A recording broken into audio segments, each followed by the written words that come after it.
பிஸ்மில்லாஹி ரஹ்மானுர் ரஹீம். எந்த துன்பமும் அதனை நாம் படைப்பதற்கு முன்னதாக லஹுல் மஹ்ஃபூல் என்னும் புத்தகத்தில் பதியப்பட்டு இருந்ததை தவிர பூமியிலோ அல்லது உங்களிலோ ஏற்படுவதில்லை. நிச்சயமாக இது அல்லாஹுக்கே மிக்க எளிதானதாகும். அல்லாஹ் மனிதனை படைப்பதற்கு முன்பாக அவனுடைய விதியை எழுதிவிடுகின்றான். உங்களுக்கே தவறி விட்டதின் மீது நீங்கள் கவலைப்படாமல் இருப்பதற்காகவும் அல்லாஹ்வாகிய அவன் உங்களுக்கு கொடுத்ததை பற்றி நீங்கள் வரம்பு மீறி மகிழ்ச்சி கொள்ளாது இருப்பதற்காகவும் இதனை உங்களுக்கு அறிவிக்கின்றான். கருவம் கொண்டு தற்பெருமை அடிப்போர் ஒவ்வொருவரையும் அல்லாஹ் நேசிப்பதில்லை. அவர்கள் எத்தகையோர் என்றால் கஞ்சத்தனம் செய்வார்கள், மற்ற மனிதர்களையும் கஞ்சத்தனத்தை கொண்டு ஏவுவார்கள்.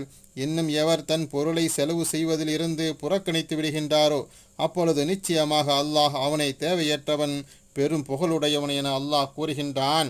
ஒரு மனிதனை படைப்பதற்கு முன்பாக அவனுடைய விதியை